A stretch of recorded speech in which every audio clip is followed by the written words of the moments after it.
இதுல ரொம்ப கவலையோட பார்க்க வேண்டியது என்னன்னு சொன்னா, பேச்சுவார்த்தை பேச்சுவார்த்தைன்னு நடத்திக்கிட்டு இந்த இடையில இந்த பேச்சுவார்த்தைக்கு நடுவராக இருந்து உதவி செய்து கொண்டிருந்த ஒமான் நாட்டு பிரதிநிதி என்ன சொல்லியிருக்காருன்னு சொன்னா, ஒரு நீண்ட பட்டியலை போட்டிருக்கிறார். ஒவ்வொரு கட்டத்திலையும் என்ன பேச்சுவார்த்தை நடந்தது. கடைசியாக ஈரான் தன்னிடம் இருக்கக்கூடிய யுரேனியம் அளவை கொஞ்சம் மினிமம் வச்சுட்டு மீதி எல்லாம் நாங்க அழிக்க தயாராக இருக்கிறோம். யுத்தத்தை நடத்துவதாக இருந்தா அது சாத்தியம் அப்படின்றது உட்பட ஒத்துக்கொண்ட உடனே போர் நடக்குது. அப்போ ஒருத்தங்க கொஞ்சம் தங்களுடைய வீக்னஸ காட்டியாச்சுன்னு சொன்னா அதை பயன்படுத்தி இருக்கிறார்கள் அமெரிக்கா அப்படின்றத பார்க்க.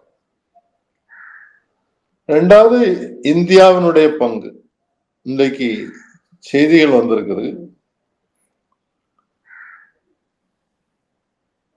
இஸ்ரேலுக்கு நம்ம பிரதமர் போயிட்டு வர்றாரு. இஸ்ரேல்ல இருந்து அங்கிருந்து அவர் கிளம்பும் போதே ஈரான்ல இருக்கக்கூடிய இந்தியர்கள் வெளியேறுவது நல்லது அப்படின்னு ஒரு அறிவிப்பு வருகிறது. அப்ப யுத்தம் நடக்க போகுதுன்றது அவருக்கு தெரிஞ்சிருக்கிறதுன்றதான அர்த்தம்.